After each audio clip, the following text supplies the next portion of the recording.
Voici le hangar où l'on peut découvrir les prototypes du centre Ifremer à Brest. Parmi eux, ce drôle d'engin est la concrétisation du projet MobSense, qui réunit plusieurs partenaires européens pour créer un système autonome de surveillance de la qualité des eaux. Je vais le faire d'abord manuellement. Sur les lacs ou dans les eaux côtières, ce drone marin doit pouvoir mesurer les paramètres physico-chimiques de la colonne d'eau et détecter la présence éventuelle de phytoplancton toxiques. Tu peux lâcher un petit peu? Ce matin-là, l'équipe d'Ifremer prépare une des premières sorties en mer de cette étrange embarcation. Sur un vecteur tout à fait classique, on a pris un kayak du commerce. Donc on a équipé ce kayak de 2 mini-treuils avec 40 mètres de câble, ce qui nous permet de plonger une sonde et une bouteille de prélèvement d'eau jusqu'à 40 mètres de profondeur. Au niveau de la propulsion, on est parti sur une propulsion électrique classique avec 2 batteries. Et cet ensemble est piloté de la station à terre par un système Wi-Fi. La première sonde peut renvoyer à terre jusqu'à 7 mesures en temps réel, comme la température, la salinité ou encore le pH de l'eau à différents niveaux.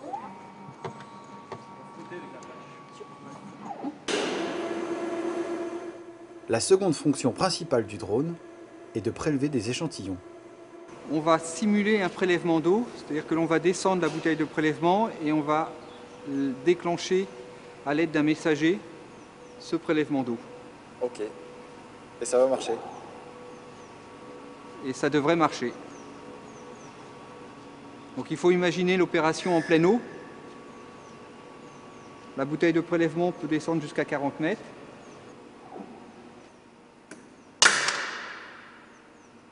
Le messager est descendu, a déclenché le prélèvement. Le messager, c'est un plomb?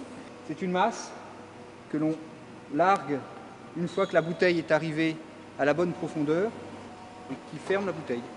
D'accord. Pour la navigation, le kayak peut suivre un parcours programmé depuis un simple PC à terre. Mais pour les phases délicates de mise à l'eau ou à proximité d'autres embarcations, le drone est aussi pilotable manuellement. Donc là, ça marche sous le hangar et cet après-midi, ça va marcher sur l'eau. Ça marche pareil sur l'eau. Pareil. Voilà. Ok. Tout était fin prêt pour les essais de l'après-midi. Mais le développement d'un nouveau prototype n'est pas un long fleuve tranquille.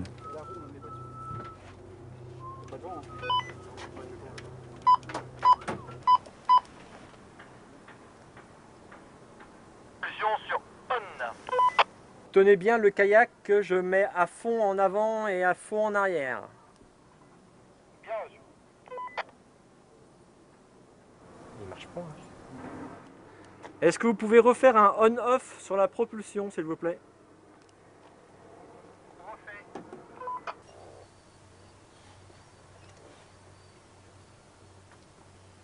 Loïc, est-ce que ça a réagi?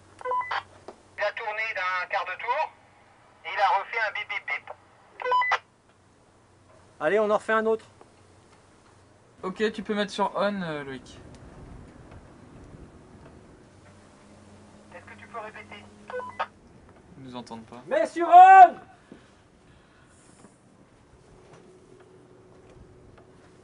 « 100% avant. Il n'y a absolument rien.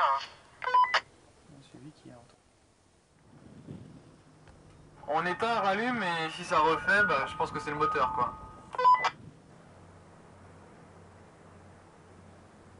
Qui démarre, il doit détecter un couple. La carte détecte un couple trop important et ça met la carte en sécurité. Tout à fait.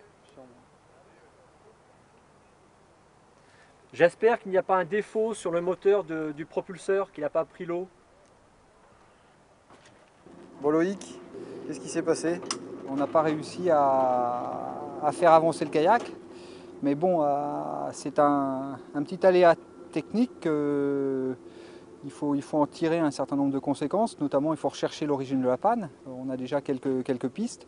Tout développement technologique, c'est une suite d'échecs. Et lorsqu'on n'a plus d'échecs, c'est qu'on a atteint le bout. Mais il y a toujours matière à progresser. Et on est sur cette voie-là.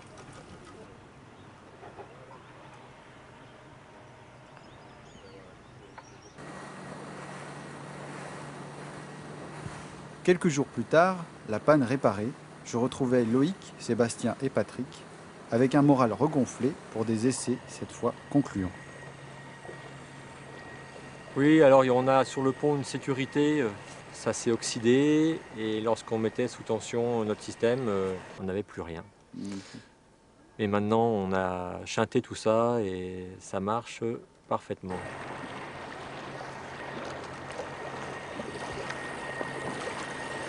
Le kayak a deux styles de pilotage, soit un pilotage manuel ou il y a un pilotage automatique où on peut lui appliquer des waypoints, des points GPS qui sont intéressants pour nous, pour des mesures. Donc c'est les cercles verts qu'on peut voir sur l'écran avec le cercle rouge qui est la destination voulue.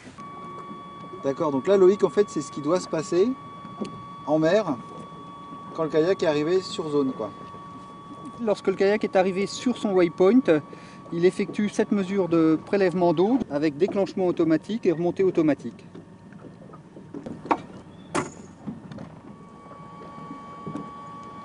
Donc en fait, avec ce prélèvement d'eau, le projet Bobsens est à même de voir s'il y a des phytoplanctons toxiques ou des choses comme ça, en fait, c'est ça? Tout à fait, les scientifiques peuvent ensuite récupérer l'eau qui est actuellement contenue dans la bouteille et l'analyser. On vérifie. On est dans une phase pré-opérationnelle avec forcément un certain nombre de soucis à résoudre, mais l'ensemble est un prototype mature aujourd'hui. Techniquement, la surveillance automatisée de la qualité des eaux est donc possible. Mais il reste pour le moment un problème de législation. Le drone marin aujourd'hui ne rentre dans aucun cadre de navigation et de réglementation. Il s'agit là d'une discussion qu'il faut absolument engager avec les affaires maritimes de façon à pouvoir envisager l'opérationnel avec ce type d'engin. Alors, quel avenir pour le kayak Mobsens? Il est encore trop tôt pour le dire. Pendant longtemps, les drones ont été essentiellement militaires. Désormais, avec cette version marine et scientifique, il faudra compter avec eux pour la lutte contre les pollutions.